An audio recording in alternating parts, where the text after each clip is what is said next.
इस देश के अंदर लॉकडाउन आप बेशक कीजिए, कोई आपत्ति नहीं हमें। लॉकडाउन आप 3 महीने का करिए चाहे 300 सालों का करिए, कोई आपत्ति नहीं हमें। लेकिन साथ साथ आप ये काम भी करिए कि 3 महीने का अगर आप लॉकडाउन करेंगे तो 3 महीने का इस देश की गरीब जनता का बिजली और पानी का बिल माफ करिए। 3 महीने का उनके घर में राशन भरवाइए। 3 महीने का आप उनकी सारी बैंक की किस्तें, उनकी लोन वो दूर करवाइए। हम कोई पागल नहीं है, हमें मरने का शौक नहीं है जो सड़क पे इस देश का माइग्रेंट, इस देश का लेबर सड़क पे निकलेगा। आप दीजिए उसे 3 महीने का रहने के लिए पैसा दीजिए, उसे घर दीजिए, उसके घर का किराया दीजिए। 500 रुपए आप 500 रुपए मैं आपको देता हूं और कल से आप पत्रकारिता छोड़िए। रुकिए, 500 रुपए मैं आपको देता हूँ। 500 रुपए चाहिए ना आपको? लेबर की बात कर रहे हैं ना आप भी तो लेबर आप सरकार की लेबर है, आपको भी 500 चाहिए। सर आपने ये कहा कि आप मेरी बात जाहिद जी माइक क्लोज करिए। 500 देश की जनता को प्रधानमंत्री दे रहे हैं, मैं इनको 1000 दे रहा हूँ। माइक बंद करिए। अरे बंद करिए ना, क्या सुनिए। मोदी यहाँ की जो जनता है उसको सुविधा के लिए दे रहे हैं ना 500 रुपए। अरे 500 रुपए में क्या सुविधा होगी? 500 रुपए तो इनके अफसर घूसखोरी खा जाते हैं। 500 रुपए इस देश के अंदर अफसर घूसखोरी खा जाते हैं। खुश हो रहे हैं ना? अरे 500 रुपए में आपको एक बताइए, 500 में सिप्ला कंपनी का इंजेक्शन आ रहा है, रेमडेसिविर जो आ रहा है, ठीक है, उसकी कीमत 5000 रुपीज है, ठीक है, और आप 500 रुपए में करा रहे हैं। 500 रुपए मोदी जी, 500 रुपए छोड़िए, 5000 रुपए ले लीजिए और प्रधानमंत्री पद से इस्तीफा दीजिए। दीजिए ना 500 रुपए अपने मंत्रियों को, एमएलए को। 500 रुपए क्यों नहीं देते? एमएलए चलाएगा 500 रुपए में खर्चा। 5000 रुपए का एक दिन में गाड़ी में तेल और डीजल फूकने वाले एमएलए इस देश की गरीब जनता को 500 रुपए देकर उनके जिस्म का, उनके आप सरकार से चाहते क्या है? 500 रुपए ना दे और दे तो बिल्कुल दीजिए ना। 3 महीने का बिजली पानी माफ करिए अगर लॉकडाउन करते हैं। 3 देश की अर्थव्यवस्था खत्म हो जाएगी ना फिर, अगर पैसे लोगों में बांट दिया जाए तो देश की अर्थव्यवस्था। वाह, 3000 करोड़ की सरदार पटेल की मूर्ति बना दो तो देश की अर्थव्यवस्था बढ़ जाएगी, ठीक है। 10 लाख का सूट पहन लो तो देश की इकोनॉमी बढ़ जाएगी, ठीक है। और करोड़ों रुपया अपनी विदेश यात्रा पे खर्च कर दो तो देश की जीडीपी बढ़ जाएगी। कौन से स्कूल से पढ़ के आए हैं आप? लेकिन अगर गरीब जनता को दे दो तो इकोनॉमी भी गिर जाएगी, जीडीपी भी गिर जाएगी। कौन से स्कूल से पढ़े हैं? मोदी जी के स्कूल से पढ़े हैं क्या जहाँ डिग्री नहीं मिलती? बताइए ना। या पढ़े लिखे डबल एमए कर रखे हैं। हाँ, मोदी जी ने चाहिए तो आप मोदी जी, एक बात मुझे बताइए ना, आप मोदी जी के क्लासमेट थे क्या? मोदी जी के क्लासमेट थे, उनके साथ पढ़े हो क्या आप? कैसे पता आपको मोदी जी पढ़े? मोदी ने दीक्षा भी मांगी है, चाय भी बेची है। तो आप क्यों नहीं मांगते भीख? आपको मांगने से मना करा है? पूरी जनता के हाथ में तो कटोरा थमा दिया। और लेकिन आज आप ये देखिए कि मंदिर और मस्जिद के बाहर बैठने वाले लोगों को कोई भीख भी नहीं देता, क्योंकि देंगे कहां से? इन्होंने तो पूरी देश की जनता को ही भिखारी बना दिया। क्या भिखारी बना दिया? आप देख लीजिए ना क्या हालत है लोगों की, देख लीजिए क्या हालत है इस देश के लेबर की। आत्महत्या कर रहा है किसान, आत्महत्या। मोदी जी नहीं होते थे लोग तो बसते भी नहीं। क्यों? मोदी जी की वजह से क्या कर रहा है? मोदी जी की वजह से कैसे बचे हुए हैं? मोदी जी सरहद पे स्टैंड गन लेके खड़े हुए हैं, ये AK-47 लेके खड़े हैं। कैसे खड़े हैं बताइए? कैसे बच रहे हैं? कहां से पढ़ रहे हैं आप? बताइए ना। आपको मोदी जी की तरफ से कुछ चंदा पानी आ रहा है क्या? आ रहा है तो कोई दिक्कत नहीं है।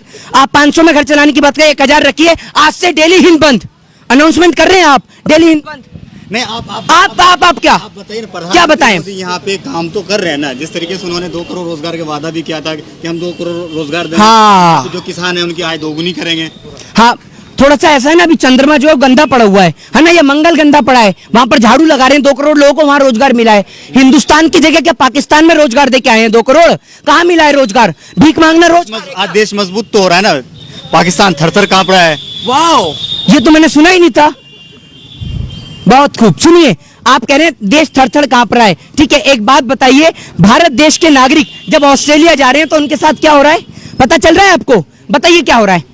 देखिए डेली कितना पढ़ा लिखा है, बताइए क्या हो रहा है? आप तो मोदी नाम हो रहा है, क्या नाम हो रहा है? देश का नाम रोशन हो रहा है, लोग दूसरे देश में जा रहे हैं, वहां पे अपना कारनामा करके दिखा रहे हैं। क्या कारनामा करके दिखा रहे हैं? कारनामा करने के लिए मोदी जी अकेले काफी हैं। देश के लोग जाते हैं तो देश के लोग, हमारे देश के अगर कोई नागरिक किसी अदर कंट्री में जाते हैं, अमेरिका जाता है तो वहाँ बाइडन वहीं फ्लाइट के बाहर खड़ा रहता है ना कि इंडिया से फूलमाला पहना के स्वागत करो। फक्र के साथ कहते हैं कि हमारे देश के प्रधानमंत्री मोदी है।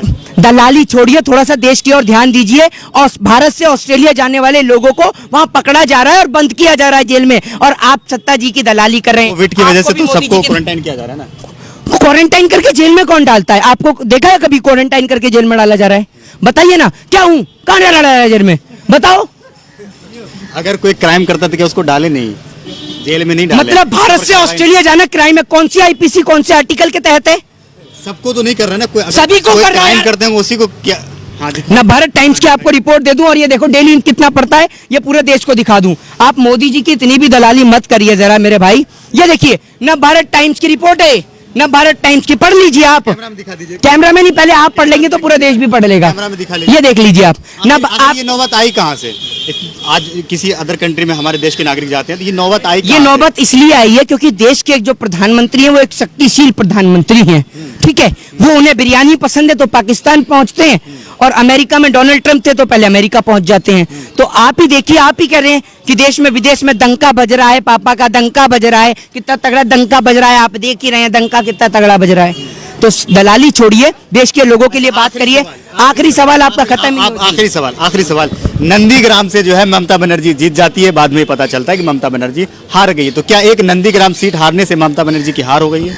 कौन कह रहा है आपसे? कोर्ट गई हैं वो तो।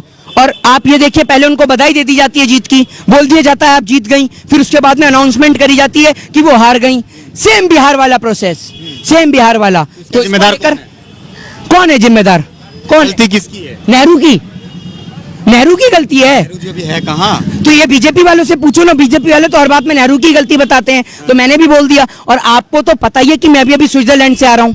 झूठ बोल रहे हैं। क्यों? प्रधानमंत्री ही झूठ बोल सकते हैं, हम नहीं बोल सकते। प्रधानमंत्री है वो बोल सकते हैं कुछ भी, देश को चलाने के लिए कुछ भी बोल। प्रधान, ये मतलब अगर झूठ से देश चल रहा है, अगर झूठ से देश चल रहा है तो क्या गलत है झूठ बोलना? झूठ बोलना सिर्फ प्रधानमंत्री जी के हक में, हमारे हक में नहीं है। क्यों? झूठ बोलने का भी सर्टिफिकेट मिलता है नागपुर से, बताइए ना। तो आप ये सब छोड़िए फालतू की बातें, देश की गरीब जनता की ओर ध्यान दीजिए। जय हिंद, जय भारत, वंदे मातरम।